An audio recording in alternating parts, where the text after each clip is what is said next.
Good evening, everyone. We will continue in our Bible study through the book of Matthew. If you will turn to chapter 14 now of Matthew chapter 14. We'll pick it up there.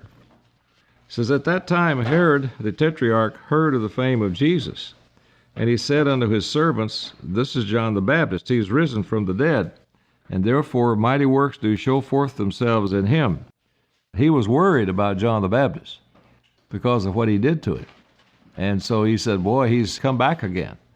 And he was feeling threatened. For Herod had laid hold on John and bound him and put him in prison for Herodias' sake, his brother Philip's wife. Here's what he did to John. For John said unto him, It is not lawful for you to have her. He said, that's adultery. And God's word forbids that. You cannot lawfully have her. He spoke out right to Herod, the very powerful man of the time. And when he would have put him to death, he feared the multitude because they counted him as a prophet. But I want you to know what it says. He was going to put him to death. Keep that in mind as we go on down further. You'll see why I'm saying keep it in mind. And when he would have put him to death, he feared the multitude because they counted him as a prophet. But when Herod's birthday was kept, celebrated and observed, the daughter of Herodias danced before them and pleased Herod. You know, every time you read about birthdays in the Bible, bad things are happening. You can study the subject of birthdays. You'll see that you can trace it right on back to paganism. There's nothing in the Bible that tells us to observe anybody's birthday. And in fact, the example in the Bible is that it seems like it's a bad situation when birthdays have been observed. And then you look into the origin of birthdays and you see that it's based in paganism. It's not wrong to congratulate someone on their birthday. It's not wrong to congratulate them that another year's passed and that they are the age they are. It's not wrong to be happy about that. But then to get into a big birthday celebration with all of the stuff that goes along with it, the cake, the candles, the gifts, and all that kind of stuff, it takes it from being just a day in which we recognize it, we're happy about it, we congratulate somebody, to observing it and doing it the way the pagans did it and doing it in a way that ties in with the pagan meaning of it. And so we don't observe birthdays in God's church in terms of a big birthday celebration and that kind of thing. But of course, we recognize that day and we're happy. But look what happened here. When Herod's birthday was kept, the daughter of Herodias danced before them and pleased Herod, whereupon he promised with an oath to give her whatsoever she would ask.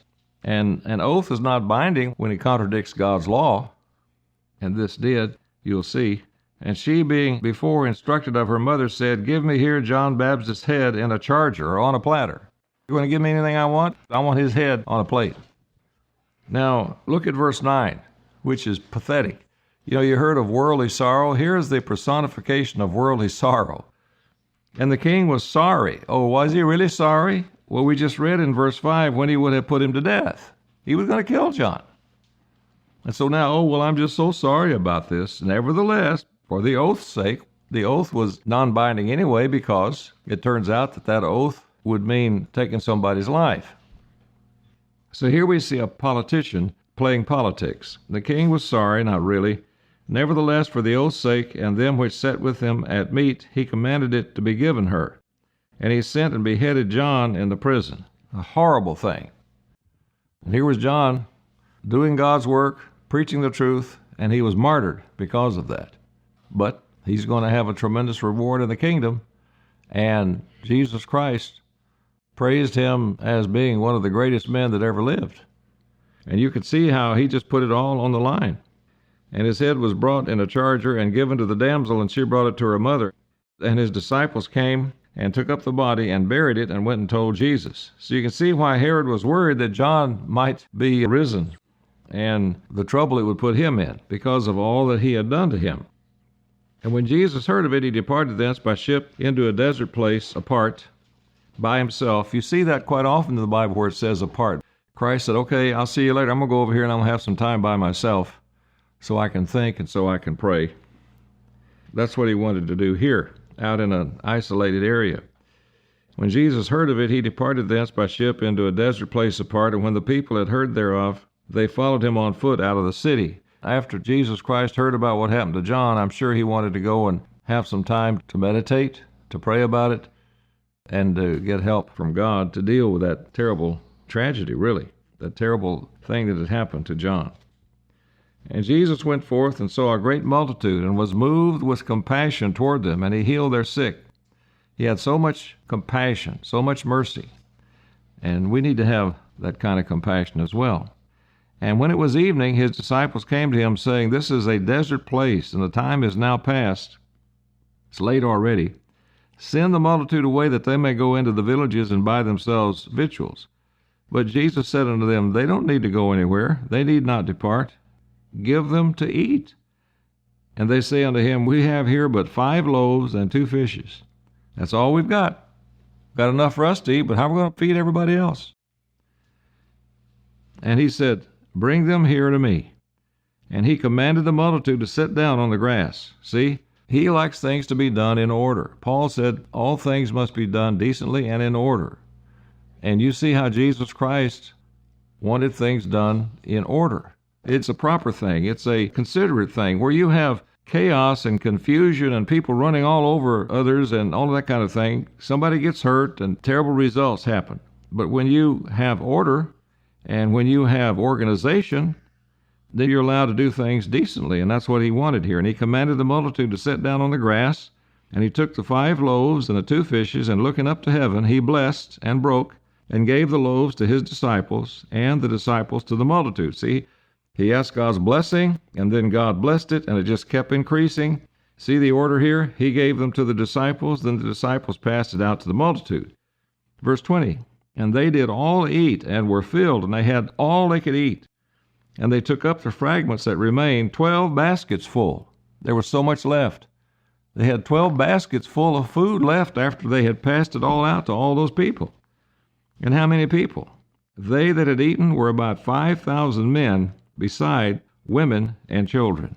Now think about that. So you have 5,000 men here, but you also had women and children, which means there were probably men who brought their wives, and then in families there were probably 2 or 3 children. So if 5,000 men, let's say 3,000 of them brought their wives, okay, that's 8,000, and let's say they brought a couple of their children. You can see how this multitude quickly can easily get on up past 10,000 people. And I believe it was well past 10,000 people that had followed Christ, and then he organized them in a way where they all sat down in groups, and then he asked God to bless the loaves and fishes and gave it to the disciples, and they in turn passed it out to others and to the multitude. And everybody ate and had all they could eat. They were filled, and then they had 12 baskets full after that was all done. What an incredible miracle. You would think that anybody who saw that miracle would never, ever forget it under any circumstance. I mean, here you have 5 loaves and 2 fish, 2 fishes, as it says, and then over 10,000 people had all they could eat, and then when they were done, you filled up 12 baskets full of food, just out of 5 loaves and 2 fishes. How could you ever forget that? And how did that happen? Well, God did it. It wasn't that all of a sudden loaves just came raining down on the crowd and fish came popping out of the lake. It's just that they would give the bread out, and then there was more bread. And then they would give the fish out, and then there was more fish. And it just kept coming, kept coming, kept coming, kept coming. It's a miracle, one that only God could do. And straightway Jesus constrained or compelled his disciples to get into a ship and to go before him unto the other side while he sent the multitudes away. He said, "You guys go ahead and head on over to the other side of the Sea of Galilee, and I'll send everybody away. Tell them goodbye, visit with them a little bit, and so on."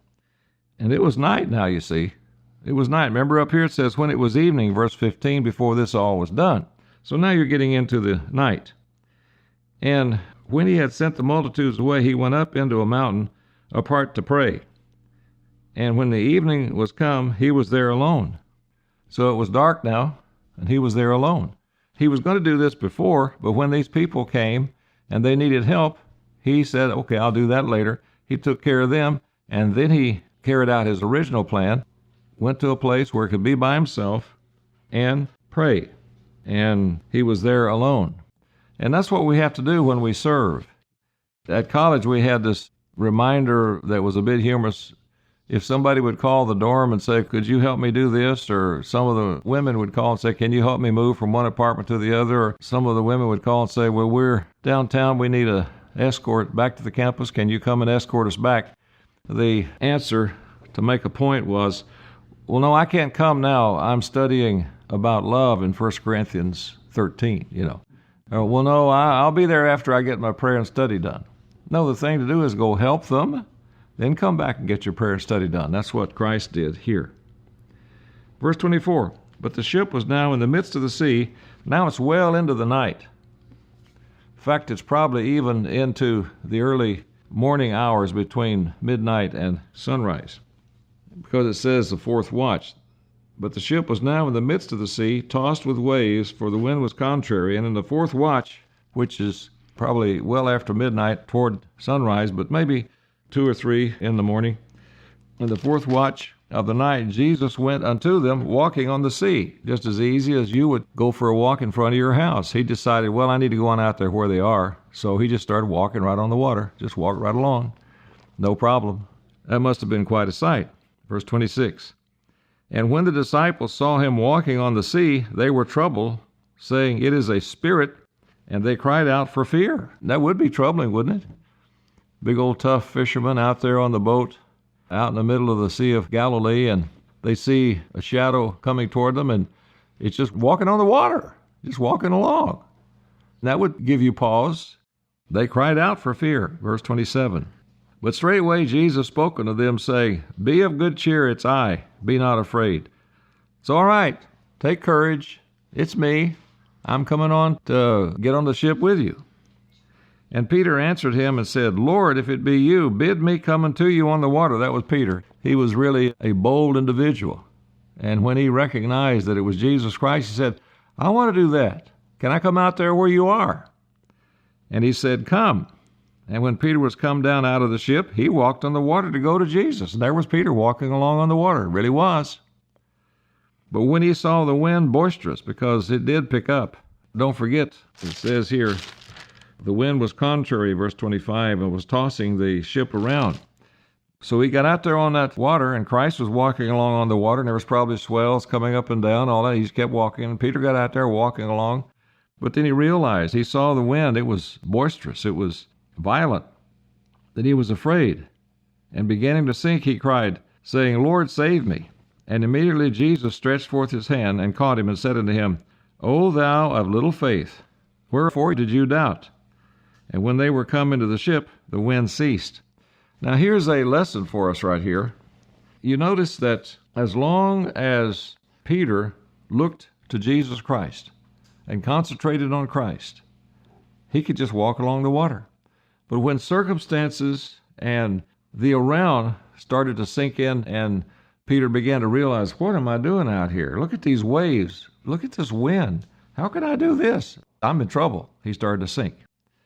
In other words, if he kept his eyes on Christ and believed what he said when he said, come on out here, you can, he's fine. But when he started looking to the around and noticing the situation and circumstances and looking to that instead of to Christ, he started to sink and cried out. He started to be afraid instead of being full of faith, and Christ had to rescue him. That's a good lesson for all of us. We need to look to Christ and consider Christ and believe Christ and worship Christ. And when he tells us to do something, do it with his help and keep looking to him for the strength and the power that we need, and he'll give it to us. But if he wants us to do something and we step out and do it, and then we start thinking about, well, I don't know if I can do this, and it's kind of cold, or it's hot, or I'm tired, or it's dangerous, or we don't have enough resources to do it, and we just start letting that be what we look to, the around, instead of to Christ, like Peter, we sink. So part of faith is, of course, doing our part, but believing God and keep on looking to God, believing Christ and keep on looking to Christ, and then he will give us what we need and answer what we ask. So we can learn lessons from there as far as the work of God is concerned and as far as individual Christians. We can learn lessons from this. Verse 32, and when they were come into the ship, the wind ceased. Then they that were in the ship came and worshipped him, saying, of truth, you are the Son of God. You mean they weren't convinced by now? Look at all they've been seeing. And then they say, well, okay, now we really are convinced. But you see, you got to remember something here, brethren. These men were outstanding men, but they were not converted yet. And so they were still carnal, and therefore then they had to fight their human nature. And so sometimes doubt would creep in because of their human nature. And once they became converted, they would never have had to be continually reassured that he was the Son of God.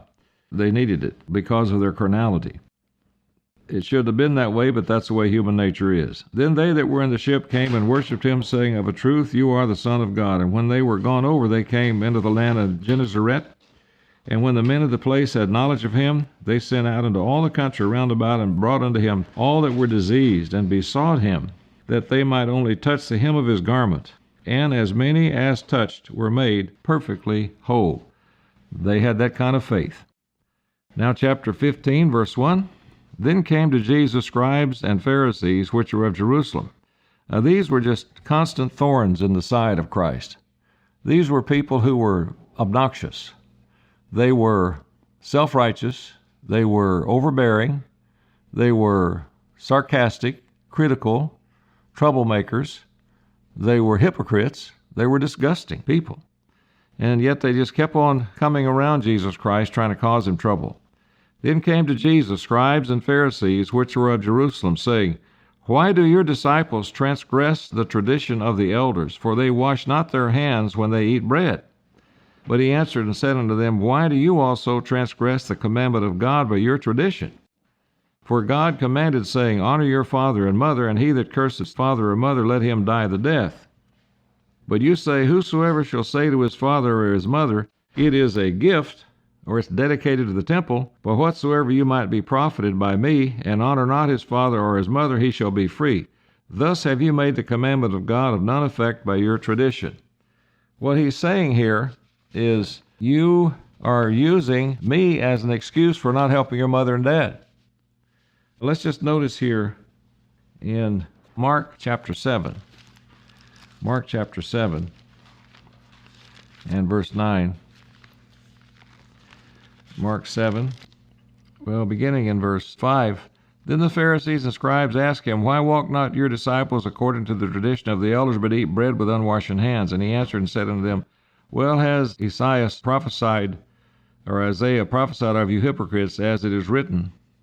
Isaiah said this people honors me with their lips, but their heart is far from me. Howbeit in vain do they worship me, teaching for doctrines the commandments of men. For laying aside the commandment of God, you hold the tradition of men, as the washing of pots and cups, and many other such like things to do. And he said unto them, Full well you reject the commandment of God, that you may keep your own tradition. For Moses said, Honor your father and your mother, and whoso curses father or mother, let him die the death. But you say, If a man shall say to his father or mother, It is Corban, that is to say, a gift dedicated to the temple, by whatsoever you might be profited by me, he shall be free. And you suffer him no more to do aught for his father or his mother, making the word of God of none effect through your tradition, which you have delivered, and many such things you do. What he's saying here is, you need to do both. You need to offer a gift, but you also need to help your father and mother.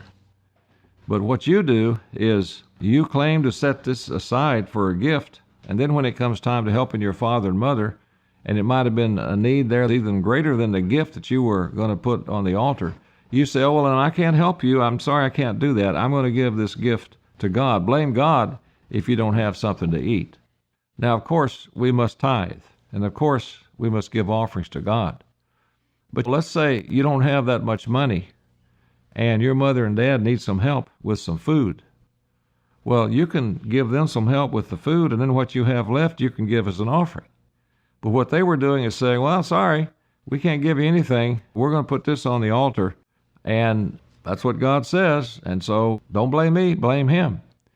And probably what they were going to put on the altar could have waited, or they could have given at least some to their father and mother and put some on the altar. But nope, they said, Sorry, we're not going to be able to help you. We got to put this on the altar. Hope you don't stay too hungry too long. One place I looked and studied said this money might have been to help you, but it is dedicated to God. Sorry. Well, we were going to help you, but we've decided to dedicate to God, Mom and Dad, so sorry, we can't help you.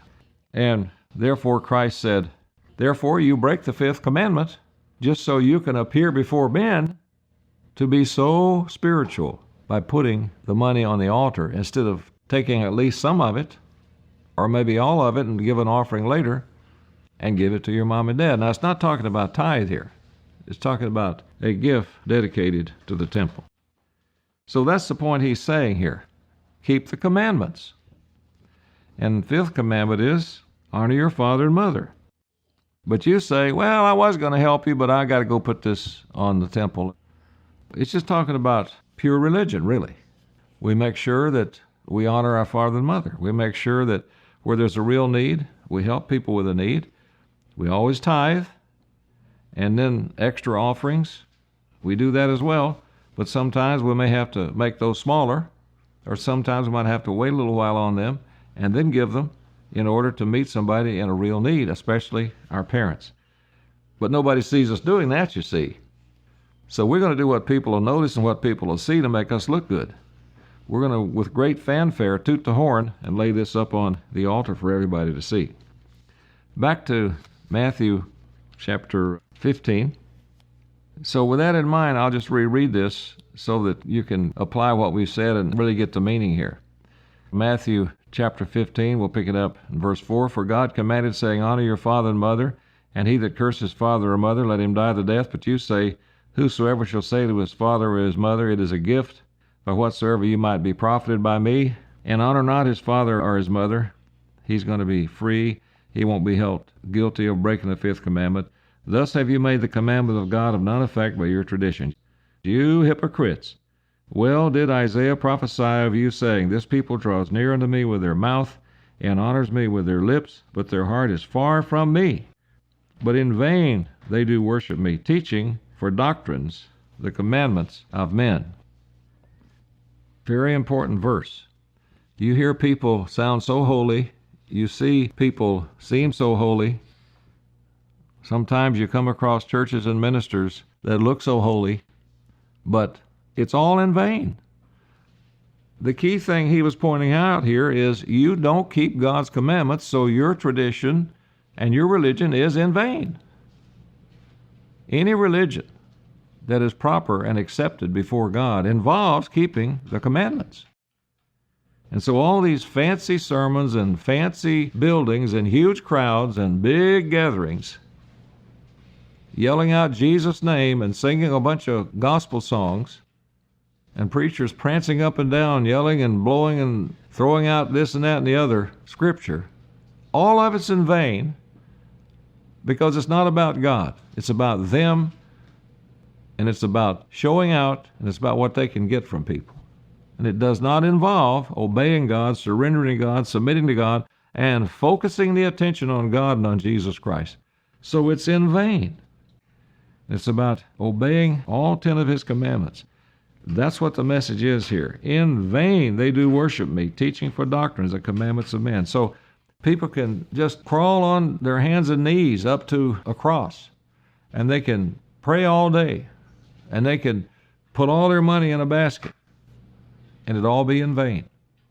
Because if it isn't worshiping God in spirit and in truth, and involving surrendering and submitting to him and obeying him, and carrying out what he says in his word, but it's all according to traditions of men and the policies of committees and the praise of others, it's in vain. It's worshiping, yes, but it's worshiping in vain. Matthew 15:9 is an extremely important verse. But in vain they do worship me, teaching for doctrines the commandments of men, and not my commandments. And he called the multitude and said unto them, hear and understand. Not that which goes into the mouth defiles a man, but that which comes out of the mouth, that defiles a man. As far as washing before you eat, yeah, of course we should do that. But they had a tradition that it wasn't just washing your hands. It was a ceremonial washing. You wash your hands, you wash your arm, you wash up to the elbow, and it just makes you so holy because you go through all this ceremonial washing. It's a part of their tradition and their worshiping. And Christ said they spend more time doing that than thinking about my commandments. Yeah, go ahead and wash, but that's not the big thing. you ought to wash your hands. But let's say sometimes you ate without washing your hands. He's saying, well, that's going to go in your mouth, go through your digestive system, and be eliminated. That's not going to pollute you spiritually. It'll be taken care of through the physical process. What pollutes you spiritually is what you think, what you say, and what you do, not whether or not you had a sandwich without washing your hands, which your digestive system will take care of. But, of course, we need hygiene, yes, that's for sure. That's what he says here in verse 11. Not that which goes into the mouth defiles a man spiritually, but that which comes out of the mouth, this defiles a man. They were so physically minded, they didn't understand the spiritual principles. Verse 12, then came his disciples and said unto him, knowest thou that the Pharisees were offended after they heard this saying? They were really bothered by that. And he answered and said, every plant which my heavenly Father has not planted shall be rooted up. That's their problem. I spoke the truth. If that offends them, that's not my problem. That's their problem. And sometimes speaking the truth and people don't like it just means it'll just sift them right on out. Root them right on out. Let them alone. Verse 14, they be blind leaders of the blind, and if the blind lead the blind, both shall fall into the ditch, spiritually speaking, using a physical analogy, and talking about other religions, false ministers, which the world's full of today, having a form of worship, but it's in vain. We want to make sure that we worship God in spirit and in truth, according to the Word of God. Verse 15, then answered Peter and said unto him, declare unto us this parable. And Jesus said, are you also yet without understanding? Do not you understand that whatsoever enters in at the mouth goes into the belly and is cast out in the draught, eliminated? But those things which proceed out of the mouth come forth from the heart, and they defile the man. For out of the heart proceed evil thoughts, murders, adulteries, fornications, thefts, false witness, blasphemies. These are the things which defile a man. But to eat with unwashen hands, that doesn't defile a man spiritually. Okay, now, so many churches will turn to this passage and say, see, that means you can eat anything. That does away with clean, unclean meats. They said, all you got to do is read this in Matthew, and then you know that we can eat anything we want. Clean, unclean meats is an Old Testament thing. It doesn't matter if you want to eat unclean meats. Go ahead and just eat all the unclean meat you want to. It says right here, you can, and that's not what it's talking about. This is not talking about clean, unclean foods. This is talking about eating with unwashen hands. Matthew 15 and verse 20. See, he answers it right here. This is not talking about clean and unclean food. It says, verse 20, these are the things which defile a man, but to eat with unwashen hands defile not a man. That just nails it right there. It's not talking about clean and unclean foods. It's talking about eating without washing your hands not being a problem. The problem is the attitude, the heart, thinking wrong things, saying wrong things, doing wrong things. That's what defiles us, not eating with unwashen hands. So please take note of that, and please remember that, because there are people who will turn and read this, and they'll say, see there, you can eat all the pig you want to. Not what it's talking about. Verse 19, for out of the heart proceeds evil thoughts, murders, adulteries, fornications, thefts, false witness, blasphemies. These are the things which defile a man, but to eat with unwashen hands defile not a man. But that explains it very, very clearly. Now we'll continue.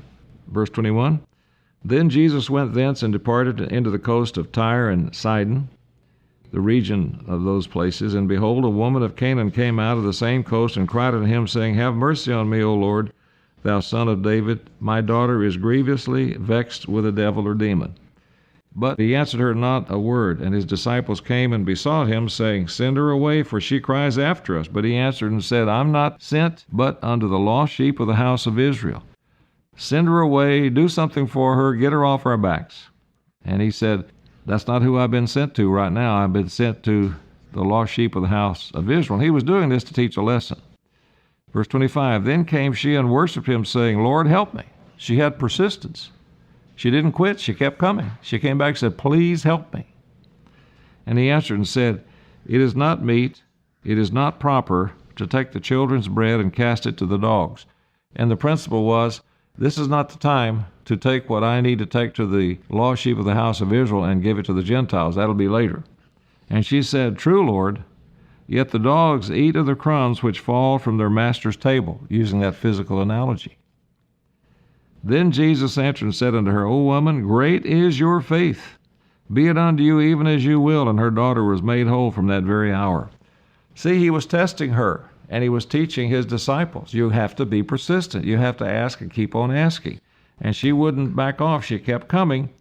And after all the analogies were drawn, and she kept coming, and reasoned with him and said, well, okay, you may not be giving this to me primarily, but if you want to use your analogy, when you're eating at the table and some crumbs drop down, some of the crumbs the dogs will end up eating right from the table. And he said, okay, your faith is great. I see it. You're persistent. You are continuing to look to me. You beseech me. You don't give up on what you need, what you want, what is important, what I can give you. And because of that, and because of your faith, and because of your beseeching me, and because of your continual coming, be it unto you even as you will. And her daughter was made whole from that very hour. Let's draw lessons from this. We've got to keep coming to God. Keep asking, not nagging. Keep looking to him in faith. Be persistent. Beseech God, and let him see how serious you are. And when he sees that you're really serious, he gets serious, because he's our loving Father. And when he sees you're convicted about this, he notices. And when he sees you believe and have faith, and that's why you're continuing to come, he responds. Look at the lessons we can learn from all of these things. Verse 29, And Jesus departed from thence, and came near unto the Sea of Galilee, and went up into a mountain, and sat down there. And great multitudes came unto him, having with them those that were lame, blind, dumb, maimed. Just look at all of the crippled people. And many others, and cast them down at Jesus' feet, and he healed them. Please understand the King James language here. It didn't mean they walked up there and just threw them down at his feet. Oh, there you are. Okay, do something. That doesn't mean that when it says they cast them down. Walk up there and there's Christ. Flop, It just means they put them down there. They brought them to Christ. They said, can you heal my daughter? Can you heal my mother? Can you heal my husband? Can you heal my neighbor? Can you help them with this situation? And he healed them. Verse 31. Insomuch that the multitude wondered when they saw the dumb speak, and the maimed to be whole, the lame to walk, and the blind to see, and they glorified the God of Israel. Then Jesus called his disciples unto him and said, I have compassion on the multitude, because they continue with me now 3 days, and they won't go away. They are so determined. They show such faith. They are so convicted and convinced. They're focused on me. That's what it takes. But they have nothing to eat. And I will not send them away fasting or hungry, lest they faint in the way. And his disciples said unto him, after seeing what he did before, look what they said. Whence shall we have so much bread in the wilderness as to fill so great a multitude? Where are we going to get the food? And Jesus said unto them, How many loaves do you have? And they said, 7, and a few little fishes. And he commanded the multitude to sit down on the ground. And he took the 7 loaves and the fishes, and he gave thanks and broke them, and gave to his disciples, and the disciples to the multitude. And they did all eat and were filled, and they took up of the broken meat that was left 7 baskets full. And they that did eat were 4,000 men, besides women and children. Once again, you start kind of adding up the numbers, you see it could be easily over 10,000 people again. Some of us have been to the Feast of Tabernacles when there were 10,000 people. Big Sandy one year, Mr. Armstrong was there, they had 16,000 people at the feast. A huge multitude. And Christ took care of them. He healed them. He fed them. He had compassion on them. He stayed with them. And I think it's from these multitudes of people later on that so many came into the church at the beginning. When you get into the book of Acts, after the church was started on the day of Pentecost, you start seeing thousands coming into the church. And it was built up quickly, so the work could be done. Later on, it leveled off, and then it started being scattered and persecuted, and then it was small groups. But it got a big start. And where did those people come from? on the day of Pentecost. Started out with about 120, and then several thousand were added to the church on the day of Pentecost. I think they came from these groups. They saw all these miracles. They saw Jesus Christ and what he said. They weren't totally convicted yet. And then on the day of Pentecost, all that they saw and all that Christ did for them came together, and they were deeply convicted. Peter's sermon was powerful. They repented and they were baptized and came into the church. And the church got off to a tremendous start. Still small, but had numbers that enabled them to have an impact rather quickly. So these thousands and thousands of people that Christ worked with later on bore fruit by coming into the working church. Probably not all of them, but a lot of them. That's what it looks like. And they did all eat, verse 37. And how many? They that did eat were 4,000 men, besides women and children. And he sent away the multitude and took ship and came into the coast of Magdala. And so that concludes chapter 15. Until next time, this is Charles Bryce with the Enduring Church of God.